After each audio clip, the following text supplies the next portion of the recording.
Hello everybody, I am Flower Petal Cos, and today I'm going to be talking about how you can get into making your own cosplays.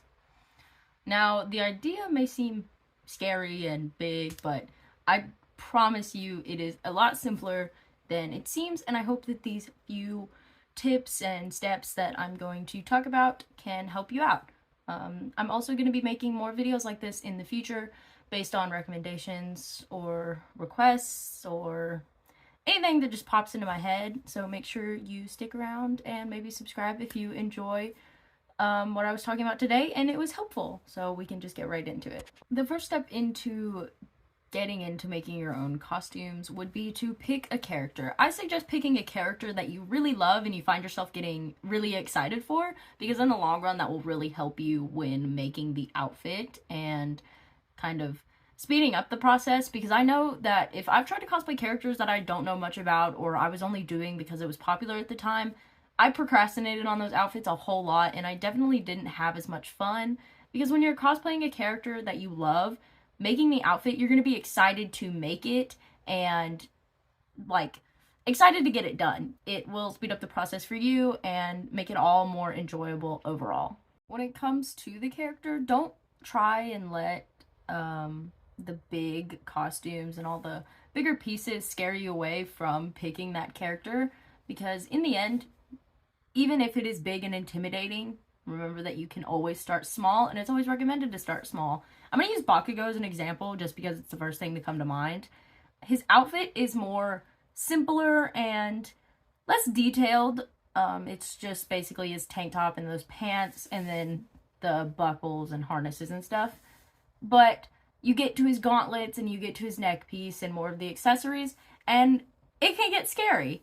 Now, that's why I recommend always start small, because then you start with the simple stuff like his outfit and you can work up your way to building the gauntlets, because once you finish the simpler stuff, you'll have more confidence seeing that you've gotten that done, and it'll help you be better confident in the building of the bigger pieces. At least that's what happens with me. I always like to start small so I can build up confidence as I work up, because as I finish the small things, I'm like, huh, this isn't that hard. It'll be pretty easy to go on to the big stuff. Now, even with small stuff, you may have little hiccups and little parts where you're not as confident because you're learning. That's the whole point, is learning as you go on.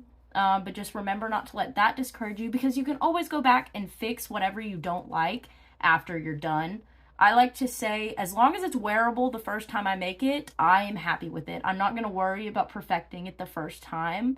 I know that that may be hard, but you can always go back and remake cosplays. I have remade my Hawks cosplay 2 times, and I'm on to a 3rd time and maybe even a 4th after that. But the point is, you will always find something you want to improve or you want to fix, because as you go on, you're going to keep learning and you're going to learn better ways to do things. And so you're going to look at old costumes and be like, huh, I could have done this differently and it would have turned out like this. Or I could have tried to do this whole other thing and it could have turned out like this. It just all is a learning experience. And even if you decide to go back and redo an outfit, the first time won't be a waste, because you would have learned stuff and learned what not to do and maybe little mistakes that you've made the first time around, so you can just go right back and do things differently if you want to. The next thing you want to go on to is researching. You want to find reference pictures of the outfit, the wig, the makeup, anything that you're going to be working on. You want to find reference pictures. I tend to go onto Pinterest and just find whatever I can, and if I can't find it there, I just go to Google. But I also like to keep little boards of every cosplay I have, and I put in reference pictures and also pose ideas for when it comes to pictures. I like to throw pose ideas in there too. But you just want to gather a lot of reference images, especially on small detail stuff, because it will help you out a whole lot, especially if you want to go freehand and not use patterns or anything for like smaller detail props or anything, which is completely fine. I do it all the time. And the reference images will just help you out a whole lot. Another thing you want to look for is YouTube videos or TikToks or websites or anything kind of showing the process of how somebody else might have made the costume, because you can build off of their ideas, see what mistakes they made, and hear out what they might have changed. And you can just see the process, and especially if you're a visual learner, it helps you out a whole lot. Now, sometimes you may not be able to find videos for the certain character that you want, and then when that happens, I recommend to find videos that you think would help that might not be for the same character, might be a character that has a similar article of clothing or a similar prop, and you can kind of build off and get some kind of idea of what you need to do, because with a lot of characters, I found that there isn't very much information on them, or nobody's really made videos on cosplaying them. That's what it was like with my Jolene cosplay. I could only find reference images and then I think one TikTok that was vaguely showing the process of how they made it. And so you got to get creative when that happens, and it'll always turn out great as long as you're confident in yourself. Confidence helps a lot in the long run. I'm going to be saying that a lot. It helps a great ton, I promise. After you get an idea of what you're going to do and you make a little plan of kind of all the process that you're going to need, you're going to want to make a list of materials that you're going to use and what you plan on using. And trust me, you're going to want to make the list before you do anything, because in the heat of the moment, it is very easy to forget little or big things that you might need in this process, because I have done it countless times. Trust me, just make the list. You'll need to put like fabrics, paints, foams, like whatever you're planning on using, put it on the list. Now, I usually like to order everything I'm going to need all at once, just so I don't have to wait on anything. But I also know people like to split it up into sections. If you need to, that's completely fine. Either way, just make a list. It helps you out so much. It will also keep you from having to rush, especially if you have a deadline for this costume, like a con. The lists are just great help. While we're talking about material lists and stuff, I just want to talk about where I kind of get my fabrics and my materials. So to start with fabrics, sometimes I'll get them from Amazon. I don't really recommend it, because a lot of the time you're going to get this satiny costume fabric, and it's just not great. It's kind of that cheap costume fabric you get from like Party City. It's really shiny, and if you do end up having to use that, I suggest using the reverse side so it's not as shiny and it's more matte, because the shiny does not photograph well at all. Another problem I have with Amazon is usually you can find the same fabric, better quality, and cheaper somewhere else. Plus, a lot of the time, it's just gonna come in and it's gonna be a really disappointment. And it's really hard to sew with, I've noticed, because it'll tear and it'll, like, the threads will pucker up, and it's just not a good fabric to work with.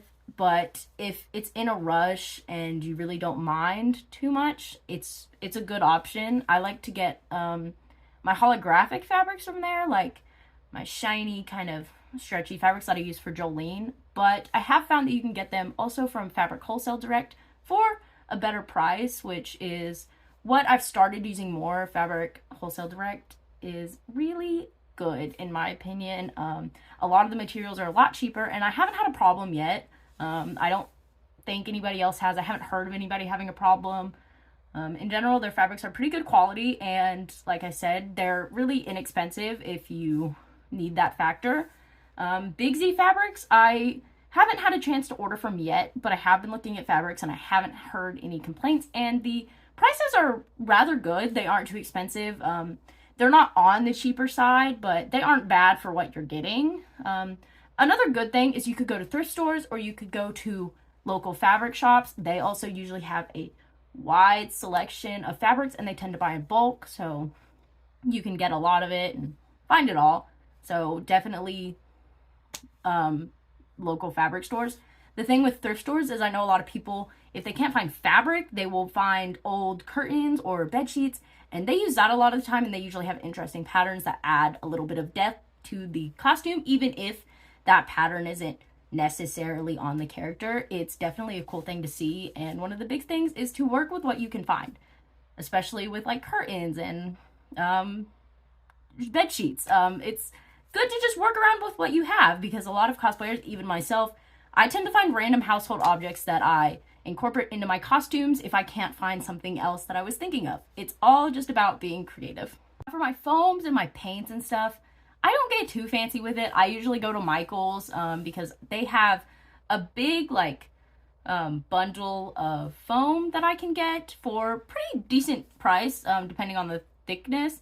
If I need it like sooner and I can't wait till the Michaels foam gets delivered, I normally will get it off of Amazon, which is okay. I haven't had too big of a problem with Amazon foam. It's definitely not the best quality, but it gets the job done. It's just sometimes you get a lot less for the same exact price you would get if you were to get it from Michaels or maybe another craft store. And it's just not enough foam for really even a big prop. So you'd have to buy multiple.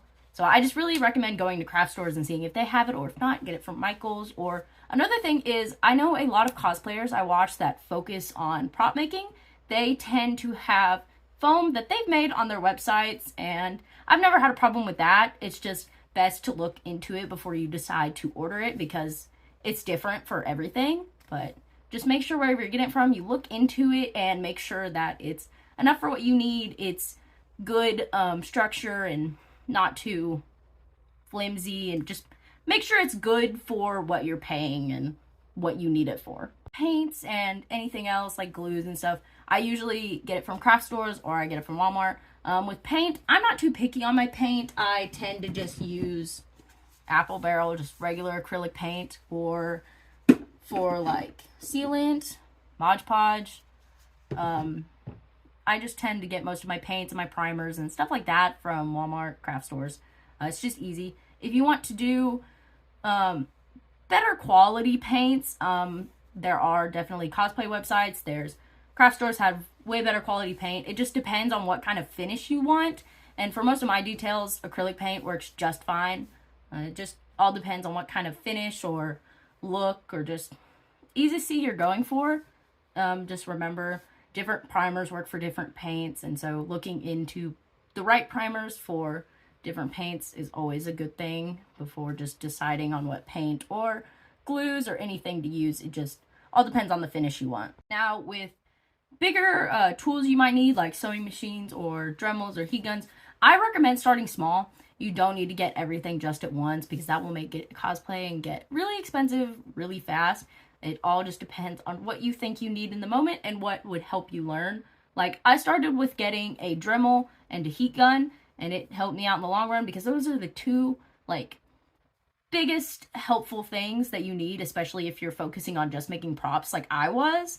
So having a Dremel and a heat gun probably would be the thing to start out with. I have gotten more things to help me with my props, but to start out, Dremel and a heat gun, perfect. Now, if you want to focus more on sewing first instead of props, getting a sewing machine would be great, or finding a hand-me-down or like kind of a cheaper one. Just make sure it works for what you're using it for, because my first sewing machine definitely did not work what I needed it for. I was doing more simpler costumes and everything, and it was made for more tougher materials, and I didn't realize that.